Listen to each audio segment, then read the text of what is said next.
I have not experienced peace very often in my life. I can remember isolated events during which I sensed a deep peace that was something like a state of grace. More often I have experienced violence and fear. I am a Vietnam veteran. I have been under fire, and I have witnessed how horrible that can be. There I came to the conclusion that there wasn't any difference between the Viet Cong and us. We were all young men sent there and dying there. It was an incomprehensible waste of life.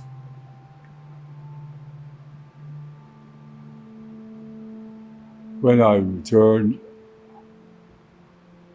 I was an anti-war veteran, and I joined marches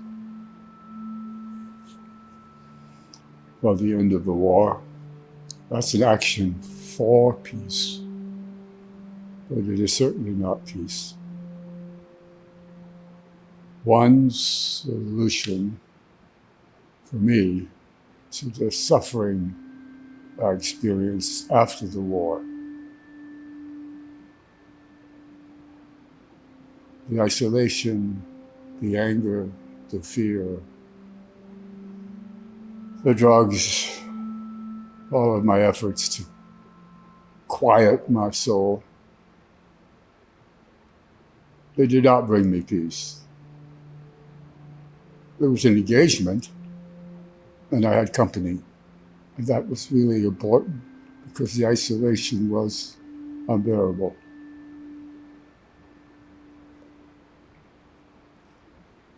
But I was led to mountaineering and walking in the wilderness in the high altitudes, in the mountains of the West. They did bring me a sense of peace.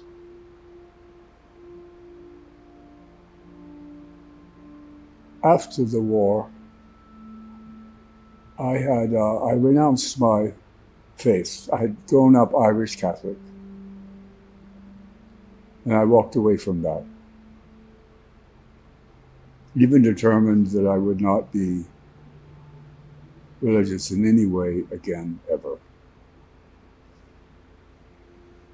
But years later, doing asanas and yoga,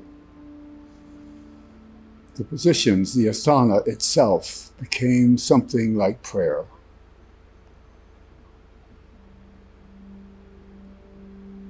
And I resisted that. I said, oh no.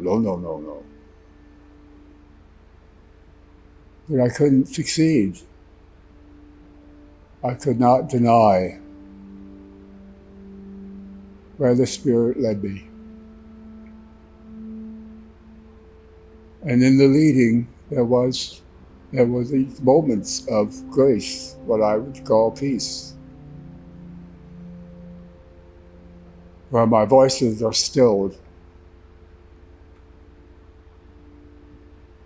where I am serene, really quiet.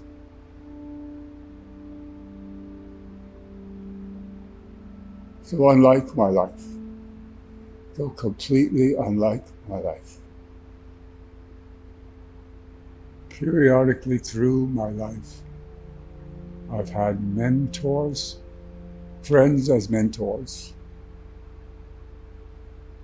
And their love for me and mine for them, I can see was a leading, a manifestation of the Spirit. Looking back, I can see a thread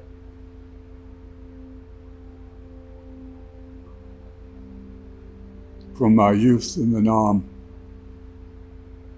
to here.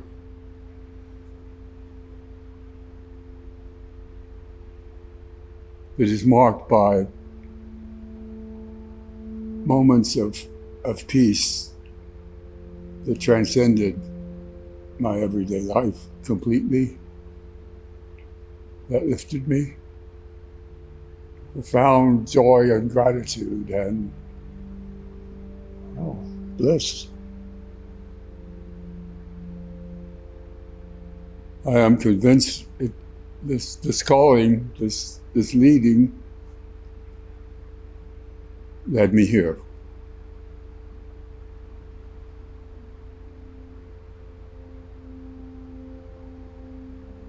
And my time here has been a slowly evolving, deepening,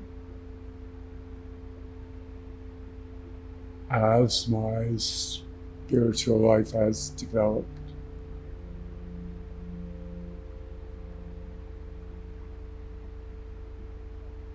I've sought to understand more clearly prayer itself.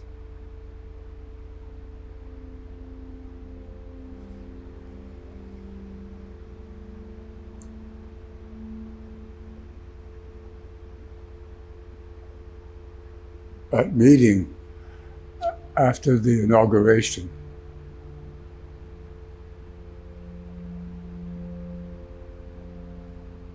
a kind of despair competed with my worship. When Trump bombed Iran, that following day here in the meeting house, I tried to voice a prayer.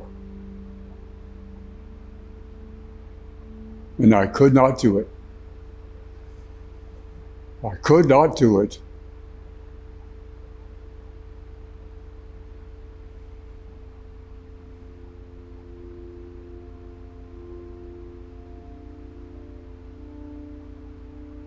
Anything I came up with that I thought I could voice out loud seemed false.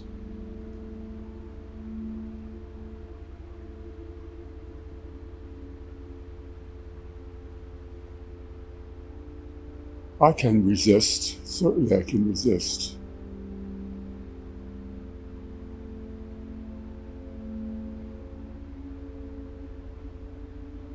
But it is not enough.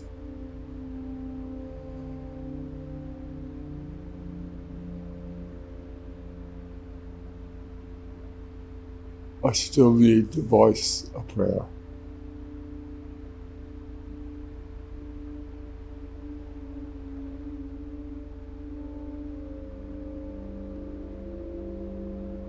For some time, I have known it is not about me.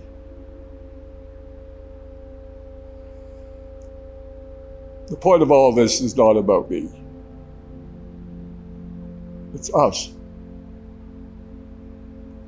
There are no exceptions. We're all in this.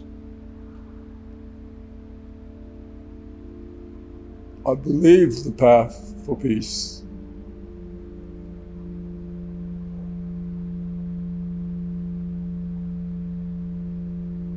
is to stand ready to be led by the Spirit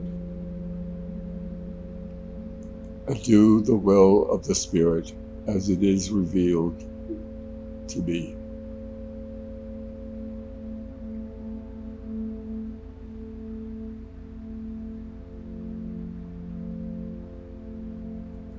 The Spirit asks of me now to surrender and to ask the Spirit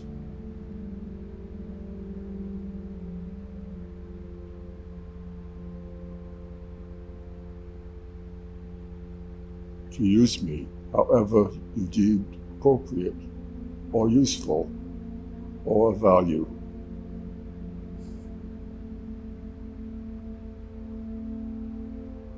Perhaps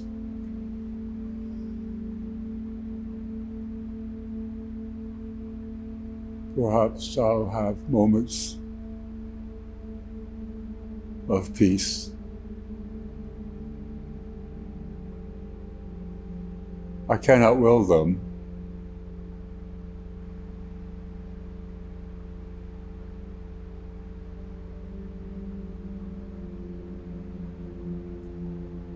But I can anticipate them.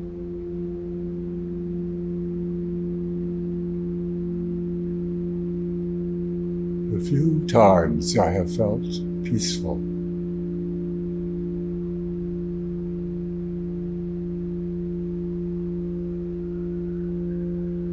have been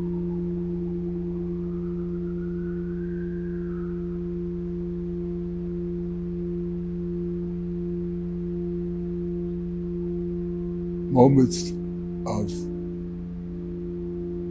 bliss, in a sense that I am not alone.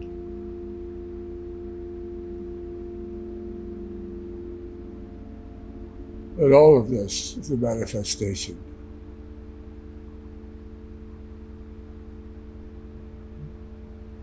of the divine.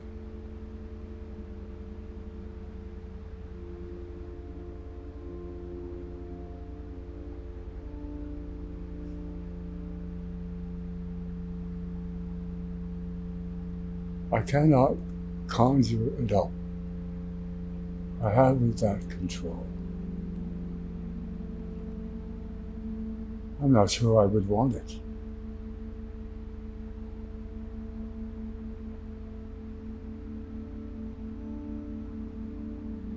But I believe I have found a way forward.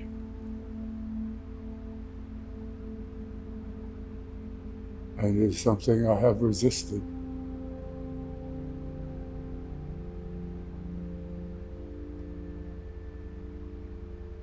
I choose to trust, just as I choose to pray for an open heart,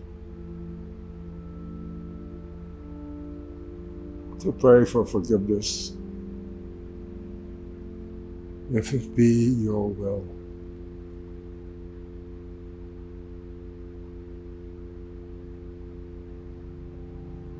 Thy will be done. Give me a leading I can recognize and follow in my remaining time here. If it is your will, continue doing so, and I will follow through.